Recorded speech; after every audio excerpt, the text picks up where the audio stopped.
الحمد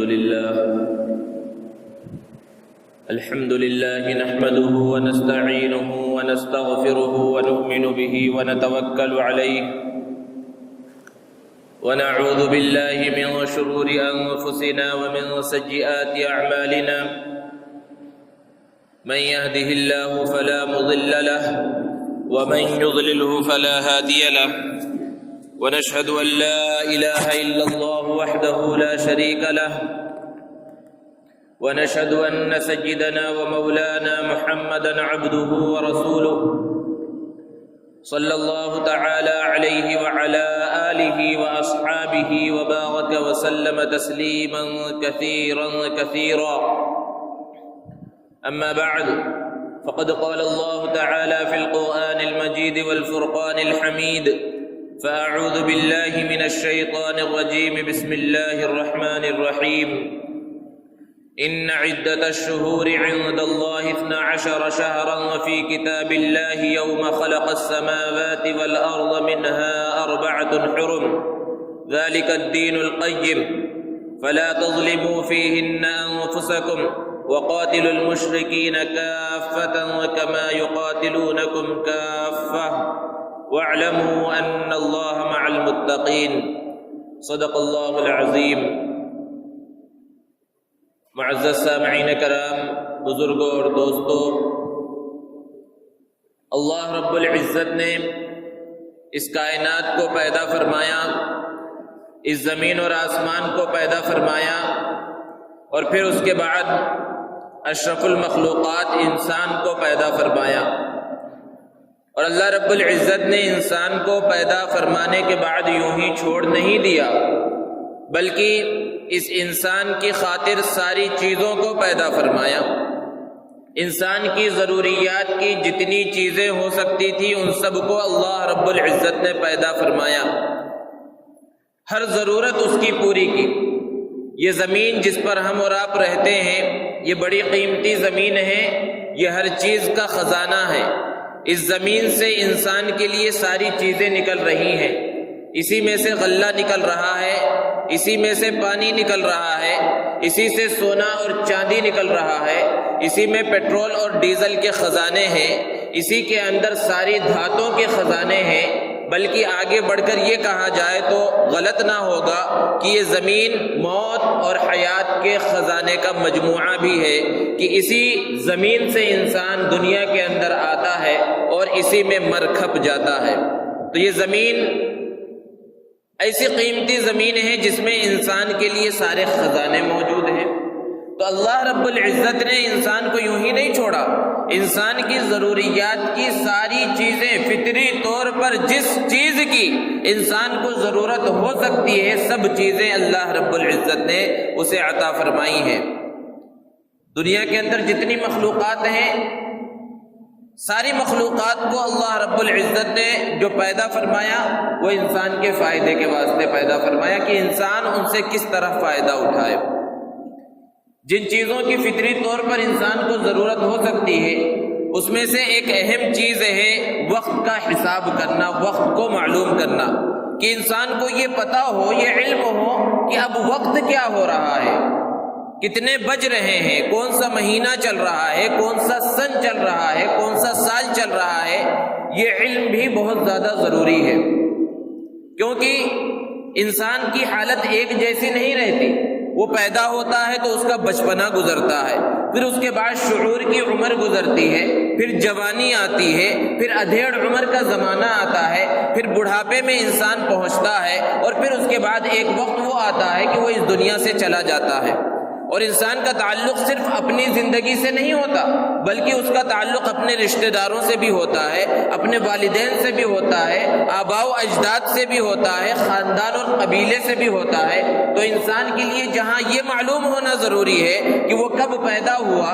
کس زمانے میں اس کا بچپنا گزرا، کب اس کی جوانی گزری، اور کب وہ بڑھاپے کی عمر میں پہنچ گیا، اسی طرح اسے یہ جاننا بھی ضروری ہے کہ اس کے والدین کب کب پیدا ہوئے تھے، اس کے آباء و اجداد کس زمانے میں رہتے تھے، اس کے رشتہ دار کہاں رہتے تھے، کس زمانے کے رہنے والے ہیں، یہ تو دنیاوی اعتبار سے ہو گیا، اور دینی اعتبار سے بھی اسے یہ باتیں جاننا ضروری ہے کہ انبیاء کرام علیہ السلام کس زمانے میں تشریف لائے، ہمارے اور آپ کے آقا محمد عربی صلی اللہ علیہ وسلم کا زمانہ کون سا زمانہ ہے، کیونکہ انبیاء اور رسول ہمارے زمانے میں تو نہیں آئے اور ہمیں ان پر ایمان لانا بھی ہے، تو یہ کیسے معلوم ہوگا کہ ان کا زمانہ کب آیا، کس کا پہلے اور کس کا بعد میں گزرا؟ یہ اس وقت ہمیں پتہ چلے گا جب ہمیں وقت کا نظام معلوم ہوگا کہ وقت کون سا چل رہا ہے، اور اسی وقت کے نظام کو معلوم کرنے کے لیے جو چیز ہوتی ہے اسے کیلنڈر کہا جاتا ہے، عربی میں اسے تقویم کہا جاتا ہے۔ دنیا کے اندر 3 کیلنڈر بڑے مشہور ہیں، ایک سورج کا کیلنڈر ہے، اور دوسرے وہ کیلنڈر ہے جو چاند کے حساب سے چلتا ہے، اور تیسرا وہ کیلنڈر ہے جو ستاروں کے حساب سے چلتا ہے جسے نجومی کیلنڈر کہا جاتا ہے۔ اس کا دنیا میں زیادہ رواج نہیں ہے۔ سورج کے نظام سے چلنے والے دنیا میں بہت سارے کیلنڈر ہیں، لیکن مشہور عیسوی کیلنڈر ہے، جیسے کہ 2018 چل رہا ہے، تو لوگ اس کے بارے میں کہتے ہیں کہ اس کا آغاز حضرت عیسیٰ علیہ السلام کی پیدائش سے ہوا تھا، گویا کہ حضرت عیسیٰ علیہ السلام کو پیدا ہوئے 2018 سال ہو چکے، یہ ہمیں معلوم ہو رہا ہے، اگرچہ وہ تاریخ صحیح ہے یا نہیں ہے اس سے بحث نہیں، اس کی ایک الگ تاریخ ہے۔ انبیاء کرام علیہ السلام جو اس دنیا کے اندر تشریف لائے، انہیں جو عبادات دی گئیں، جو احکامات دیے گئے، وہ سارے عبادات اور سارے احکامات سورج کے نظام پر چلنے والے کیلنڈر کے اعتبار سے نہیں دیے گئے، بلکہ چاند کے نظام پر چلنے والے کیلنڈر کے اعتبار سے دیے گئے۔ امت محمدیہ کو بھی جو عبادات دی گئی، وہ عبادات سب کی سب ایسی ہیں جن کا دار و مدار قمری کیلنڈر پر ہے۔ پہلے زمانے میں دیگر انبیاء کرام علیہ السلام کے زمانے میں بھی چاند کا کیلنڈر موجود تھا، اسے قمری کیلنڈر کہا جاتا تھا، ہجری کیلنڈر نہیں کہا جاتا تھا۔ ہجری کیلنڈر تو اس امت محمدیہ میں کہا جانے لگا۔ اللہ کے رسول صلی اللہ علیہ وسلم نے جب مکہ المکرمہ سے مدینہ المنورہ کی طرف ہجرت فرمائی، اس کو بنیاد بنایا گیا، اور یہ ہجری کیلنڈر خلیفہ دوم حضرت عمر بن الخطاب رضی اللہ تعالی عنہ کے زمانے میں طے کیا گیا صحابہ کرام رضوان اللہ تعالی علیہ مجمعین کے مشورے سے، اور اس وقت سے اس کا آغاز ہوا۔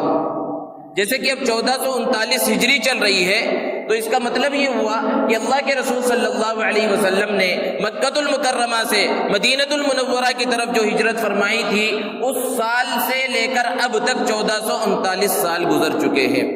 تو یہ ہمیں معلوم ہو رہا ہے، کیونکہ ہمیں کیلنڈر معلوم ہے، تقویم معلوم ہے، وقت کا ایک نظام معلوم ہوا۔ یہ کیلنڈر جو ہجری کیلنڈر ہے، جو قمری کیلنڈر ہے، یہ اللہ رب العزت کا بہت بڑا انعام ہے۔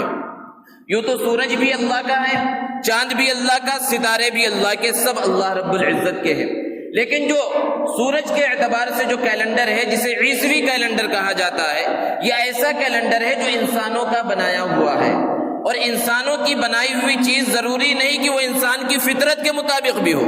اور جو انسان کی بنائی ہوئی چیز ہوتی ہے وہ ہر زمانے کے لیے نہیں ہوتی۔ ایک زمانے میں تو وہ نظام چلتا ہے، اور پھر جیسے ہی زمانہ بدلتا ہے کسی دوسرے نظام کی ضرورت پڑتی ہے، لیکن اللہ رب العزت کی طرف سے جو چیز انسانوں کے لیے متعین کی جاتی ہے، بنائی جاتی ہے، وہ فطری ہوتی ہے، ہر جگہ کے لیے ہوتی ہے، ہر زمانے کے واسطے ہوتی ہے۔ تو یہ قمری کیلنڈر فطری کیلنڈر ہے۔ یہ کہنے کا یہ مطلب نہیں ہے کہ جو سورج کے نظام سے جو کیلنڈر چل رہا ہے، جو انگلش کیلنڈر جسے کہا جاتا ہے یا عیسوی کیلنڈر کہا جاتا ہے، اس کا استعمال چھوڑ دیا جائے یا اس کا استعمال ناجائز ہے، ایسا نہیں ہے۔ اس کو استعمال کیا جا سکتا ہے، اس کو استعمال کرنا جائز ہے، لیکن ہمیں یہ معلوم ہونا چاہیے کہ ہمارا جو کیلنڈر ہے، جو کیلنڈر اللہ رب العزت کی طرف سے متعین کیا گیا، وہ کیلنڈر قمری کیلنڈر ہے۔ جتنی عبادات ہیں، نماز، روزہ، زکوٰۃ، حج وغیرہ، سب کا دار و مدار اسی قمری کیلنڈر اور ہجری کیلنڈر پر ہی ہے۔ اور یہ فطری کیوں ہے؟ فطری اس وجہ سے ہے کہ اگر کسی کے پاس وقت معلوم کرنے کا کوئی ذریعہ نہ ہو، تاریخ معلوم کرنے کے لیے اس کے پاس چھپے ہوئے کیلنڈر نہ ہو، آج ہم غور و فکر نہیں کرتے کہ چاند دیکھ کر ہم تاریخ نہیں معلوم کرتے، کیونکہ ہمارے پاس ہمارے موبائل کے اندر کیلنڈر موجود ہے، اخبارات میں موجود ہیں، یا گھر میں کیلنڈر لٹکے ہوئے، اس میں ہم تاریخ دیکھ لیتے۔ لیکن اگر کسی کے پاس کیلنڈر نہ ہو، چھپے ہوئے اس طرح کے کیلنڈر موجود نہ ہو، تب بھی ایک نہ پڑھا لکھا ہوا انسان یا جو پڑھنا لکھنا نہیں جانتا، وہ چاند کو دیکھ کر اندازہ لگا سکتا ہے کہ کون سی تاریخ ہے۔ چاند کی کون سی تاریخ ہے، آگے پیچھے ایک دو تاریخ ہو سکتی ہے، لیکن اسے اتنا ضرور معلوم ہو جائے گا کہ مہینے کا شروع چل رہا ہے یا مہینے کا درمیانی حصہ چل رہا ہے یا مہینے کا آخری حصہ چل رہا ہے۔ ایک عام انسان جو بہت زیادہ پڑھا لکھا نہ ہو وہ بھی فطری طور پر اس کو جان سکتا ہے۔ دنیا کے اندر بہت سے علاقے وہ ہیں جہاں سورج کئی مہینے نہیں نکلتا، تو وہاں سورج کا کیلنڈر فیل ہو گیا۔ اور پھر یہ جو سورج کا کیلنڈر ہے، عیسوی کیلنڈر، تاریخ اس کے بارے میں یہ بتلاتی ہے کہ 2017-2018 سال ہو چکے ہیں، اس درمیان میں اس میں بہت سی مرتبہ تبدیلی کی ضرورت پڑی ہے، بہت سی مرتبہ اس کو تبدیل کیا گیا، اور یہ ہمیشہ ایک ہی موسم میں آتا ہے۔ جنوری جب آتی تھی تبھی آئے گی، سردی میں آتی ہمیشہ سردی میں آئے گی، اور یہ مئی جون کے مہینے گرمی میں آتے ہیں ہمیشہ گرمی میں ہی آئیں گے۔ لیکن اللہ رب العزت نے انسان کو جو عبادتیں عطا فرمائی ہیں، تو اللہ رب العزت چاہتے ہیں کہ یہ جو عبادتیں ہیں یہ عدلتے بدلتے مہینوں کے اندر آتی رہے۔ اگر یہ عبادتیں سورج پر شمسی کیلنڈر کے اعتبار سے متعین کیے جاتے تو پھر رمضان کا مہینہ ہمیشہ ایک ہی موسم میں آتا، گرمی میں آتا تو گرمی میں ہی آتا، سردی میں آتا تو سردی میں ہی آتا۔ ہم اور آپ اس بات کو اچھی طرح سے جانتے ہیں کہ دنیا کے سارے علاقوں میں موسم ایک وقت میں ایک جیسا نہیں ہوتا۔ ابھی یہاں پر گرمی چل رہی ہے تو بعض علاقے دنیا کے وہ ہیں جہاں سخت سردی ہو رہی ہے۔ تو اگر سورج کے اعتبار سے رمضان کا مہینہ، رمضان کے روزے متعین کر دیے جاتے تو وہ اگر اس مہینے میں متعین کیے جاتے تو یہاں تو ہمیشہ ہی گرمی میں آتے اور دیگر علاقوں میں ہمیشہ سردی میں آتے، وہ آسانی کے اندر رہ جاتے۔ اسی لیے اللہ رب العزت نے عبادتیں چاند کے اعتبار سے متعین فرمائی تاکہ اس میں مساوات بھی ہو، کہ اگر ایک وقت میں، ایک زمانے کے، ایک جگہ کے لوگ آرام کے اندر ہیں تو دوسری جگہ کے لوگ تھوڑی تکلیف محسوس کریں، دوسری جگہ کے لوگ تھوڑی تکلیف محسوس کر رہے ہیں تو پہلی جگہ کے لوگ تھوڑا آرام محسوس کریں۔ یہ فطری کیلنڈر کا نظام ہے۔ اللہ رب العزت نے اس کیلنڈر کے بارے میں قرآن مجید میں بیان فرمایا ہے، ان عدت الشہور عند اللہ 12 شہرا، کہ انگلش کے جو مہینے ہوتے ہیں اس کے مہینوں کی تعداد بھی 12 ہے اور عربی مہینوں کی تعداد بھی 12 ہے۔ اللہ رب العزت فرما رہے ہیں یہ 12 مہینے جو متعین کر لیے گئے ہیں یہ انسانوں کے متعین کیے ہوئے نہیں، یہ بعد میں متعین نہیں کیے گئے، بلکہ اس کو اللہ رب العزت نے اسی وقت متعین کر دیا جس دن زمین اور آسمان کو پیدا فرمایا، اسی وقت سے یہ متعین ہے۔ اور ان 12 مہینوں میں سے 4 مہینے محترم ہیں۔ 4 مہینے کون سے محترم ہیں؟ قرآن مجید میں صراحت کے ساتھ اس کو بیان نہیں کیا گیا۔ پیارے آقا صلی اللہ علیہ وسلم نے اس کی صراحت کی، کیونکہ جو احادیث مبارکہ ہیں وہ دراصل قرآن مجید کی تشریح اور توضیح ہیں، قرآن مجید کی تفسیر ہیں۔ اللہ کے رسول صلی اللہ علیہ وسلم نے ارشاد فرمایا کہ 3 محترم مہینے لگاتار ایک ساتھ آتے ہیں، ذی قعدہ، ذی الحجہ، محرم، اور ایک مہینہ رجب کا ہے جو جمادی الثانی اور شعبان کے درمیان میں آتا ہے۔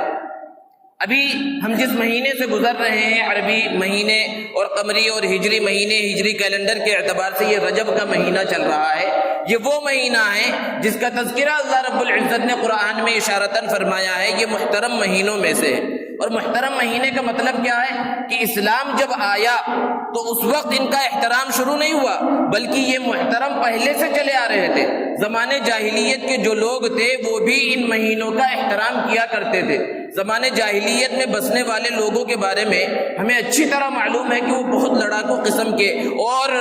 ڈاکہ زنی کرتے تھے، لوٹ مار کیا کرتے تھے، لیکن جب یہ 4 مہینے آ جاتے تو ان 4 مہینوں کا وہ احترام کرتے تھے اور ان مہینوں میں وہ لوٹ مار نہیں کرتے تھے، قتل و غارت گیری نہیں کرتے تھے، اگرچہ وہ اس میں بھی ڈنڈی مارا کرتے تھے، یعنی مہینوں کو آگے پیچھے کر لیا کرتے تھے۔ قرآن نے اس کو بیان فرمایا ہے اگلی آیت کے اندر کہ انما النسیء زیادۃ فی الکفر، کہ مہینوں کو آگے پیچھے کر لینا یہ بہت بڑی اللہ رب العزت کی نافرمانی ہے، چونکہ ان کی فطرت کے اندر لوٹ مار، قتل و غارت گیری بیٹھ چکی تھی، تو شروع کے 3 مہینے ایک ساتھ ہتھیار کو رکھ دینا اور قتل و غارت گیری سے رکا رہنا ان کے لیے بڑا مشکل ہو جاتا تھا، تو اس لیے وہ مہینوں کو بدل دیا کرتے تھے۔ کبھی کہتے تھے کہ محرم کو سفر میں کر لیا کرتے تھے، سفر کو پہلے کر لیتے تھے، یہ آگے پیچھے کر لیا کرتے تھے۔ اس کو اللہ نے قرآن مجید میں بیان فرمایا۔ اور مکہ المکرمہ فتح ہوا، اللہ کے رسول صلی اللہ علیہ وسلم مکہ المکرمہ سن 8 ہجری میں فتح ہوا،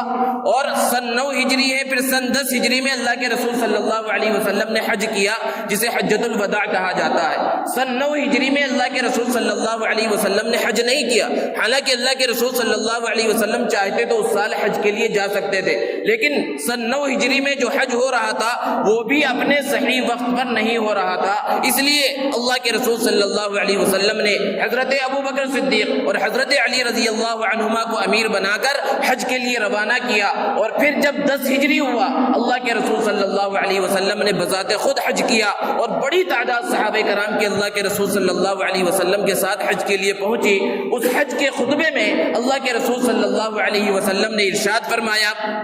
کہ زمانہ اسی طرح گھوم کر اپنی اصلی حالت پر آ چکا ہے جس طرح اللہ رب العزت نے پیدا فرمایا تھا، یعنی یہ سال صحیح وقت ہے کہ آج 9 ذی الحجہ ہے تو یہ صحیح تاریخ پر صحیح مہینے میں آیا ہے، ورنہ یہ زمانے جاہلیت کے لوگ اپنے اعتبار سے کہ حج کا مہینہ وہ چاہتے کہ کس موسم میں مناسب رہے گا، ان کے فائدے کے اعتبار سے حج کے مہینے کو وہاں گھما کر رکھ لیتے تھے، سفر کے مہینے کو وہاں گھما کر رکھ لیتے تھے، ذی الحجہ کے مہینے کو وہاں گھما کر رکھ لیتے تھے، لیکن یہ بالکل برابر ٹائم پر آ چکا ہے، اور اب اس کے بعد یہی صحیح نظام چلتا رہے گا۔ تو مہینوں کا محترم ہونا یہ زمانے جاہلیت سے چلا آ رہا تھا، تو جو مہینے محترم ہیں ان مہینوں میں سے یہ رجب کا مہینہ ہے۔ رجب کا مہینہ اس اعتبار سے محترم ہے کہ وہ 4 محترم مہینوں کے اندر شامل ہے، اور قرآن مجید میں اس کا تذکرہ آیا ہے، اور اللہ کے رسول صلی اللہ علیہ وسلم سے ایک دعا منقول ہے احادیث مبارکہ میں بعض روایتوں کے اندر کہ جب اللہ کے رسول صلی اللہ علیہ وسلم جب رجب کا چاند دیکھتے تو یہ دعا فرماتے، اللہم بارک لنا فی رجب و شعبان وبلغنا رمضان، کہ اللہ ہمارے لیے اس رجب کے مہینے میں اور اس کے بعد آنے والے شعبان کے مہینے میں برکت عطا فرما، اور ہمیں رمضان کے مقدس اور مبارک مہینے تک پہنچا دے۔ دوستو ابھی رجب کا چاند دکھا ہے، رجب کا چاند دکھا، وہیں سے رمضان کی یاد مسلمانوں کو آنے لگی، رمضان بالکل قریب آ چکا ہے، 2 مہینے بھی نہیں رہ گئے، اور رمضان کی فضیلت اور عظمت کا کیا کہنا، ہر مسلمان اور مسلمانوں کا کیا بچہ کیا بڑا کیا بوڑھا ہر کوئی اس سے واقف ہے۔ رمضان کے مہینے کی یہ عظمت یہ قدر ہے کہ اللہ کے رسول صلی اللہ علیہ وسلم یہ دعا کرتے تھے کہ ہماری عمر، کیونکہ زندگی کا کوئی بھروسہ نہیں ہے، کب اللہ کا پیغام آ جائے، کب ملک الموت آ جائے، کوئی کچھ نہیں کہہ سکتا، اس لیے دعا کرنا چاہیے کہ رجب کے مہینے اور شعبان کے مہینے کے اندر ہماری عمر بڑھ جائے اور رمضان کے مقدس اور بابرکت مہینے تک ہم پہنچ جائے۔ اللہ کے رسول صلی اللہ علیہ وسلم سے یہ دعا کرنا ثابت ہے، اگرچہ بعض محدثین نے بیان فرمایا ہے کہ یہ اس کی سند ضعیف ہے، تو بہرحال یہ دعا اللہ کے رسول صلی اللہ علیہ وسلم سے ثابت ہے۔ اس کے علاوہ رجب کے مہینے کے بارے میں اللہ کے رسول صلی اللہ علیہ وسلم سے کوئی خاص فضیلت ثابت نہیں ہے، ہاں اس اعتبار سے جیسا کہ پہلے بیان کیا جا چکا کہ 4 محترم مہینوں کے اندر یہ شامل ہے تو محترم ہے، دیگر مہینوں کے مقابلے میں اگر اس مہینے میں ہم کوئی عبادت کریں یا روزہ رکھیں تو اللہ کی ذات سے امید ہے کہ زیادہ ثواب ملے گا، اور علماء نے بیان فرمایا کہ جو 4 محترم مہینوں کے اندر زیادہ عبادت کرتا ہے، اچھی طرح عبادت کرتا ہے، تو بقیہ مہینوں میں بھی اسے اچھی طرح عبادت کرنے کی توفیق ہوگی، لیکن یہ سوچ کر عبادت کرنا، یہ سوچ کر روزہ رکھنا کہ اس مہینے کی زیادہ فضیلت، اس روزے کی یا اس رات کی اور فلاں فلاں راتوں کی زیادہ فضیلت اللہ کے رسول صلی اللہ علیہ وسلم نے بیان فرمائی ہے، یہ غلط ہے۔ دوستو دین کے اندر جہاں بد دین اور بے دین اور اسلام دشمن طاقتوں نے بہت سی چیزوں کو ایجاد کیا ہے خرافات کے نام پر، وہی وہ چیزیں بھی ہیں جو مہینوں کے نام پر ایجاد کی گئی ہیں، الگ الگ مہینوں میں الگ الگ خرافات ایجاد کی گئی ہیں جن کا قرآن اور حدیث سے اور اللہ کے رسول صلی اللہ علیہ وسلم کی سنت سے، اللہ کے رسول صلی اللہ علیہ وسلم کے فرمان سے کچھ بھی تعلق نہیں ہے۔ جیسا کہ ابھی سفر کا مہینہ گزرا تھا، اس کے اندر جو خرافات لوگوں نے ایجاد کر دی ہے یہودیوں نے اور دوسرے اسلام دشمن طاقتوں نے، اس کے بارے میں مسلمانوں کو معلوم ہوا اچھی طرح سے۔ اسی طرح رجب کا مہینہ بھی ایسا مہینہ ہے کہ اس مہینے میں بہت سی وہ فضائل بیان کیے جاتے ہیں، بہت سی وہ چیزیں بیان کی جاتی ہیں جس کو اللہ کے رسول صلی اللہ علیہ وسلم نے بیان نہیں فرمایا۔ رجب بالکل جب قریب آ رہا ہوتا ہے یا اس کا چاند نکل چکا ہوتا ہے تو ایک پیغام لوگوں کے درمیان گشت کرتا ہوا نظر آتا ہے کہ جو رجب کے مہینے کی مبارکباد دے اس کے لیے جنت واجب ہو چکی، جہنم حرام ہو چکی ہے۔ اور یہیں سے رمضان کے بارے میں بھی کہا جاتا ہے، پورے احادیث مبارکہ کا ذخیرہ اٹھا کر دیکھ لیجئے،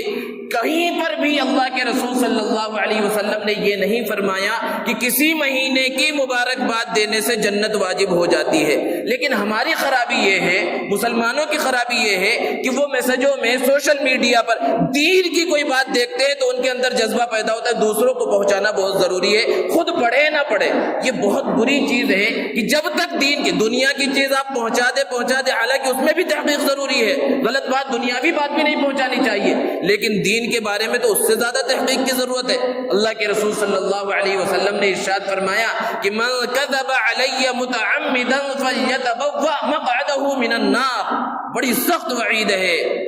بڑے سخت انداز میں اللہ کے رسول صلی اللہ علیہ وسلم نے ارشاد فرمایا کہ جو مجھ پر جھوٹا بہتان لگائے، کوئی ایسی بات میری طرف منسوب کرے جس کو میں نے کہا نہ ہو، تو وہ اپنا ٹھکانہ جہنم کے اندر بنا لے۔ ذرا تصور کیجئے کتنی سخت وعید ہے، تو اس میں بہت زیادہ چھان پٹک کی ضرورت ہے۔ تو رجب کے مہینے کے بارے میں یا شعبان کے مہینے کے بارے میں یا اس سے پہلے محرم کا مہینہ گزرا تھا، اس محرم کے مہینے کے بارے میں یا رمضان کا مہینہ آ رہا ہے اس مہینے کے بارے میں لوگ یہ پیغام بھیجتے ہیں کہ جو رمضان کے چاند کی مبارکباد دے، رمضان کے آنے کی سب سے پہلے مبارکباد دے، اس کے لیے جنت واجب ہو چکی، جہنم حرام ہو چکی۔ یہ سخت جھوٹ ہے، افتراء ہے، بہتان ہے، جرأت ہے اللہ کے رسول صلی اللہ علیہ وسلم پر، اس سے بچنے کی ضرورت ہے۔ اسی طرح جو غلط چیزیں اس مہینے کے اندر مشہور ہو گئی وہ کچھ نمازیں ہیں الگ الگ ناموں سے۔ اللہ کے رسول صلی اللہ علیہ وسلم نے کسی مخصوص رات کے لیے یا کسی مخصوص دن کے لیے کوئی الگ نماز متعین نہیں کی ہے۔ جو نفل نمازیں ہیں وہ اللہ کے رسول صلی اللہ علیہ وسلم نے سکھلا دی، جیسے کہ صلاۃ التسبیح ہے، لیکن اس کا کوئی خاص وقت متعین نہیں کیا گیا کہ فلاں وقت پڑھو۔ تو اسی طرح رجب کے مہینے میں ایک نماز الصلاۃ الالفیہ کے نام سے مشہور ہے، ہزاری نماز جس کو کہا جاتا ہے، اور جس کے اندر اس انداز میں متعین کیا گیا کہ فلاں فلاں رکعت کے اندر فلاں فلاں سورے پڑھے جائے تو یہ اجر و ثواب ملے گا۔ کہیں احادیث کے ذخیرے میں یہ موجود نہیں ہے۔ اسی طرح ایک نماز اور ہے جسے صلاۃ ام داؤد کہا جاتا ہے، اس کا بھی کہیں بھی قرآن اور حدیث میں تذکرہ نہیں ہے۔ اور ایک اور نماز ہے جسے صلاۃ الرغائب کہا جاتا ہے، اور جو رجب کے مہینے کے پہلے جمعہ کی رات میں پڑھی جاتی ہے، جس کے بارے میں کہا جاتا ہے کہ یہ 12 رکعتیں ہیں، جس کو اللہ کے رسول صلی اللہ علیہ وسلم نے بیان فرمایا، اور اس کے اندر صورتیں متعین کی گئی ہیں کہ سورہ فاتحہ کے بعد کون کون سی صورتیں پڑھی جائے تو اس کا کتنا جو ہے اجر و ثواب ملے گا۔ دوستو، پورے احادیث کے ذخیرے کو اٹھا کر دیکھ لیجئے، کہیں بھی اس نماز کا تذکرہ نہیں ہے، کیونکہ دین کہا کسے جاتا ہے؟ اللہ کا فرمان اور نبی کریم صلی اللہ علیہ وسلم کا طریقہ جو قرآن میں موجود ہو اور جو حدیث مبارکہ کے اندر موجود ہو، جس کو فقہائے کرام نے قرآن اور حدیث سے مستنبط کر کے بتلایا ہو۔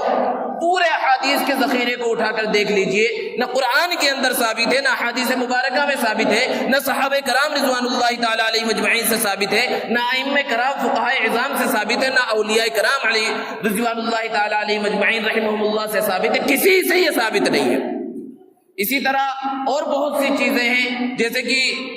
اسی مہینے میں اللہ کے رسول صلی اللہ علیہ وسلم کو بعض روایات سے پتہ چلتا ہے کہ معراج پر اللہ رب العزت نے بلایا، اور یہ سب سے ایک بڑا معجزہ اللہ کے رسول صلی اللہ علیہ وسلم کا تھا۔ تو جو معراج کی رات ہوتی ہے، اس رات کو اس طرح بابرکت اور فضیلت سمجھا جاتا ہے جیسے کہ شب قدر کی رات ہے۔ اللہ کے رسول صلی اللہ علیہ وسلم نے اس کی فضیلت اس انداز میں کہیں پر بھی بیان نہیں فرمائی، اور پھر اس کے بعد جو اگلا دن یعنی 27 رجب ہوتا ہے، اس روزے کی فضیلت بیان کی جاتی ہے، گویا کہ وہ روزہ ایسے ہی برکت اور فضیلت والا ہے جیسے کہ عاشورہ کا روزہ ہے۔ تو رجب کے کسی بھی تاریخ کا، چاہے وہ 27 تاریخ ہو یا پہلی تاریخ ہو یا کوئی بھی تاریخ، اللہ کے رسول صلی اللہ علیہ وسلم نے کسی بھی حدیث مبارکہ کے اندر کسی خاص روزے کی کوئی فضیلت نہیں بیان فرمائی۔ عام دنوں میں جس طرح انسان روزہ رکھتا ہے، 27 کو بھی رکھ لے یا کسی بھی دن روزہ رکھ لے تو اس میں کوئی حرج نہیں ہے۔ حضرت عمر ابن الخطاب رضی اللہ تعالی عنہ بڑے جلیل القدر صحابی ہیں، 27 رجب کو ایک مرتبہ وہ باہر نکلے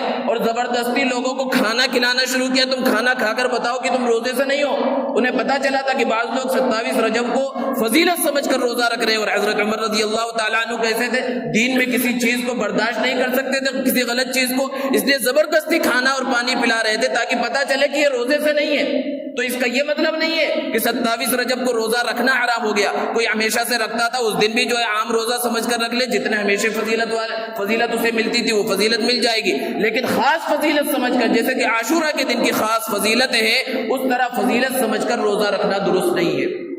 اسی طرح اور ایک چیز جو اس مہینے کے اندر ایجاد کی گئی اور جس کا قرآن و حدیث سے کوئی ثبوت نہیں ہے، وہ 22 رجب کے کونڈے ہیں۔ 22 رجب کے بارے میں ایک یہ بات مشہور کی گئی حضرت جعفر صادق رحمہ اللہ کے نام پر، ان کے نام پر یہ رسم کی جاتی ہے، اس کو پورا کیا جاتا ہے جو کونڈوں کے نام سے مشہور ہے۔ جو لوگ اس کو کرتے ہیں خود انہیں معلوم نہیں ہے کہ حضرت جعفر صادق رحمۃ اللہ علیہ کون ہے، کیا مقام و مرتبہ ہے، اللہ کے رسول صلی اللہ علیہ وسلم سے ان کا کیا رشتہ ہے، سیدنا ابو بکر صدیق رضی اللہ تعالی عنہ سے ان کا کیا رشتہ ہے، ننہیالی اعتبار سے ان کا رشتہ حضرت ابو بکر صدیق رضی اللہ تعالی عنہ سے جا کر مل جاتا ہے، روایتوں سے پتہ چلتا ہے، اور حضرت علی رضی اللہ تعالی عنہ کے پوتے ہیں۔ حضرت علی رضی اللہ تعالیٰ عنہ کے ایک بیٹے کا نام محمد باقر ہے، لوگوں کو معلوم نہیں، ان کے نام سے غلط چیزیں کی جا رہی، لیکن حقیقت میں وہ کون ہیں ان کا کچھ بھی پتہ نہیں ہے، ان کی تاریخ معلوم نہیں ہے۔ اور ایک بڑی غلط فہمی مسلمانوں کے درمیان یہ پھیلی ہوئی، حضرت جعفر صادق رحمۃ اللہ علیہ کے بارے میں وہ سمجھتے ہیں کہ ان کا تعلق روافض سے ہے، حالانکہ یہ اہل سنت والجماعت کے ایک بڑے عالموں میں، بڑے بزرگوں کے اندر ان کا شمار ہوتا ہے۔ حضرت امام ابو حنیفہ رحمۃ اللہ علیہ کے ہم عصروں میں ہیں، ایک زمانے میں یہ ساتھ میں رہے ہیں، ان کا تعلق اصلاً اہل سنت والجماعت سے ہے، لیکن اس انداز میں ان کو پیش کیا گیا گویا کہ ان کا تعلق روافض سے ہے۔ اور جو کہانی منسوب کی گئی ہے ان کی طرف کہ ایک لکڑہارے کی بیوی تھی مدینۃ المنورہ کے اندر، اس لکڑہارے کی بیوی کو حضرت جعفر صادق رحمۃ اللہ علیہ نے کہا کہ 22 تاریخ کو میرے نام کے کونڈے بھرو ورنہ تم جو ہے تباہ و برباد ہو جاؤ گے، اور کونڈے بھرو گے تو کامیاب ہو جاؤ گے۔ یہ روایت ان کی طرف منسوب کی جاتی ہے۔ جو صحیح تاریخ کی کتابیں ہیں، کوئی بھی کتاب آپ اٹھا کر دیکھ لیجئے، کہیں پر اس کا تذکرہ نہیں ملے گا، صرف ایسی من گھڑت کتابوں کے اندر جس کا کوئی تعلق نہیں۔ ہر مکتب فکر کے علماء جن کتابوں کو یہ کہتے ہیں کہ یہ معتبر کتاب نہیں، ایسی کتابوں میں ضرور تذکرہ ملے گا، لیکن جو معتبر کتابیں ہیں ان کتابوں کے اندر اس کا کوئی تذکرہ نہیں۔ اسی طرح خواتین کے درمیان اب جب یہ باتیں بیان کی جاتی ہے، لوگ کہتے ہیں بھائی ہمارے علاقے میں تو یہ نہیں ہے، تو جو سنت ہوتی ہے اس کی یہ پہچان ہے کہ وہ انٹرنیشنل ہوتی ہے، ہر جگہ پہ وہ سنت ہوتی ہے، اور جو بدعت ہوتی ہے، غلط چیز ہوتی ہے دین کے نام پر جس کو ایجاد کیا جاتا ہے، وہ لوکل ہوتی ہے، ایک علاقے میں ہے تو دوسرے میں نہیں ہے، حیدرآباد میں ہے تو مہاراشٹر میں نہیں ہے، مہاراشٹر میں ہے تو کرناٹک میں نہیں ہے، یا انڈیا میں ہے تو دوسری جگہ کے اوپر نہیں ہے۔ یہ بدعت کی پہچان ہے، غلط چیز کی پہچان ہے جو اللہ کے رسول صلی اللہ علیہ وسلم سے ثابت نہیں ہے۔ جبکہ جو سنت ہوگی، جیسے کہ فجر کی 2 رکعت سنت ہے، انڈیا کا مسلمان بھی وہی پڑھے گا اور دنیا کے دوسرے کونے میں بسنے والا مسلمان بھی وہ 2 رکعت اسی انداز میں پڑھے گا، یہ ثابت ہے، سنت کی یہ پہچان ہے۔ اور غلط چیز کی پہچان ہوتی ہے ایک علاقے میں ہوگی، ایک علاقے میں نہیں۔ تو جو لوگ کرتے ہیں ان کو متنبہ کرنا یہ ہے، اور اس چیز کو بیان کرنے سے، جیسے کہ گزشتہ جمعے کو بیان کیا گیا تھا اتحاد امت کے بارے میں، یہ اختلاف یا انتشار پھیلانا مقصود نہیں ہے، بلکہ مسلمانوں کو یہ بتلانا مقصود ہے، ان کی ذہن سازی کرنا ہے کہ عقائد مسلمانوں کے درست ہونے چاہیے۔ اگر عقائد بگڑ گئے اور پھر اتحاد ہو گیا تو کیا فائدہ؟ عقائد درست ہونے چاہیے، اور کسی بھی مکتب فکر کے جو بڑے علماء ہیں، جو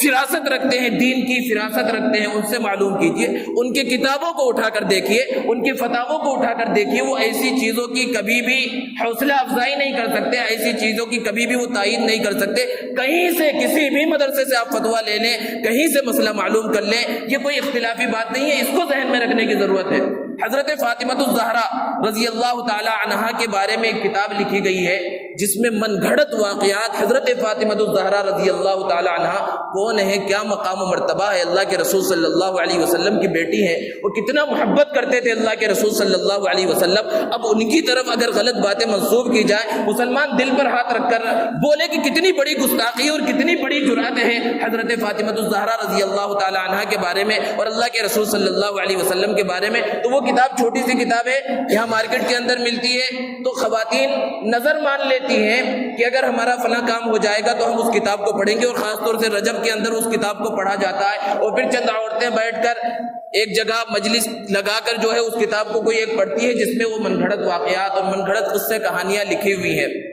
تو یہ بھی ایک غلط چیز ہے۔ اور حضرت جعفر صادق رحمۃ اللہ علیہ کے بارے میں یہ مشہور کیا گیا ہے لوگوں کے درمیان کہ 22 رجب المرجب کو ان کی ولادت ہوئی، اس لیے ان کے نام پر جو ہے ایصال ثواب کیا جاتا ہے، اور یہ کونڈوں کی نیاز جسے کہا جاتا ہے یعنی ایصال ثواب، اور ایصال ثواب اہل سنت والجماعت کے نزدیک جائز بلکہ مستحب ہے، مستحسن ہے، اس میں کوئی حرج نہیں، اور اپنے رشتہ داروں کے واسطے اور اپنے اکابر کے لیے کیا جا رہا ہے، کوئی غلط نہیں۔ لیکن ہم عقیدہ کیا رکھ رہے ہیں، اس دن ان کی ولادت ہوئی، لیکن تاریخ ہم پڑھیں، کسی بھی تاریخ کو اٹھا کر دیکھے، حضرت جعفر صادق رحمۃ اللہ علیہ کی ولادت رجب کے مہینے میں ہوئی ہی نہیں ہے، بلکہ ایک بہت بڑی تاریخ ہے اور بڑے بڑے علماء نے اس کو لکھا ہے کہ جو اسلام دشمن طاقتیں ہیں وہ مسلمانوں کو غلط چیزوں کے اندر پھنسانا چاہتی ہے، اور جو روافض ہیں ان کی دشمنی ہے حضرت امیر معاویہ رضی اللہ تعالی عنہ سے، کیونکہ حضرت علی اور حضرت امیر معاویہ رضی اللہ تعالی عنہما کا اختلاف ہوا تھا۔ ہماری زبان اس لائق نہیں ہے کہ اس کے بارے میں کچھ کہیں، اس اختلاف کے بارے میں،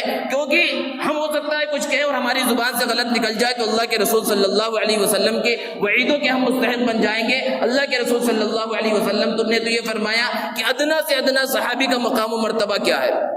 تو حضرت امیر معاویہ رضی اللہ تعالی عنہ کا انتقال، ان کی وفات 22 رجب کو ہوئی۔ اب وہ لوگ اس دن خوشی مناتے ہیں، تو کسی مسلمان سے یہ کہا جائے کہ فلاں صحابی کا فلاں دن انتقال ہوا ہے، اس دن چلو خوشی منانا ہے، تو کیا ادنا سے ادنا مسلمان اس بات کے لیے تیار ہو سکتا ہے؟ جو صحابہ کے مقام و مرتبے کو جانتا ہے، کیا وہ اس بات کے لیے تیار ہو سکتا ہے کہ ہم اس کی وفات کے دن خوشی منائیں؟ کبھی نہیں تیار ہو سکتا۔ اس لیے انہوں نے حضرت جعفر صادق جو اللہ کے رسول صلی اللہ علیہ وسلم کے خاندان سے ہیں، حضرت علی رضی اللہ تعالیٰ عنہ کے پوتے ہیں اور بڑا مقام و مرتبہ ہے ان کا، تابعین میں سے ہیں، ان کی طرف ایک غلط نسبت کی گئی کہ ان کی ولادت ہوئی تو اب مسلمان ضرور منائے گا۔ تو جو لوگ مسلمان اس دن کو منا رہے ہیں وہ غلط فہمی میں جان بوجھ کر اس بات کو نہیں مناتے، اس لیے اس بات کو سمجھنے کی ضرورت ہے کہ حضرت جعفر صادق رحمۃ اللہ علیہ کی ولادت اس دن نہیں ہوئی ہے 22 رجب کو، اور جو یہ چیزیں بیان کی جاتی ہیں اللہ کے رسول صلی اللہ علیہ وسلم کے زمانے میں نہیں تھی، صحابہ کرام کے زمانے میں نہیں تھی، تابعین تبع تابعین کے زمانے میں نہیں تھی، اور خود حضرت جعفر صادق رحمۃ اللہ علیہ نے اس بات کا حکم نہیں دیا۔ اگر کہیں کوئی کہتا ہے کہ حکم دیا ہے تو صحیح حوالے لا کر دکھائے تو کوئی بھی اس کو مان سکتا ہے، لیکن قیامت کی صبح تک کوئی نہیں دکھا سکتا۔ اس بات کو سمجھنے کی ضرورت ہے کہ مسلمانوں کے درمیان صحیح باتیں جو اللہ کے رسول صلی اللہ علیہ وسلم نے فرمایا ہے، جو قرآن سے ثابت ہے، اللہ کے رسول صلی اللہ علیہ وسلم سے ثابت ہے، فقہاء کرام سے ثابت ہے، اور اولیاء کرام نے جس کو کر کے دکھلایا ہے اس پر عمل کرنے کی ضرورت ہے۔ اللہ تبارک و تعالیٰ سے دعا ہے کہ اللہ تبارک و تعالیٰ ہم سب کو صحیح انداز میں عمل کرنے کی توفیق عطا فرمائے۔ صحابہ کرام رضوان اللہ تعالیٰ علیہم اجمعین سے جس طرح کی محبت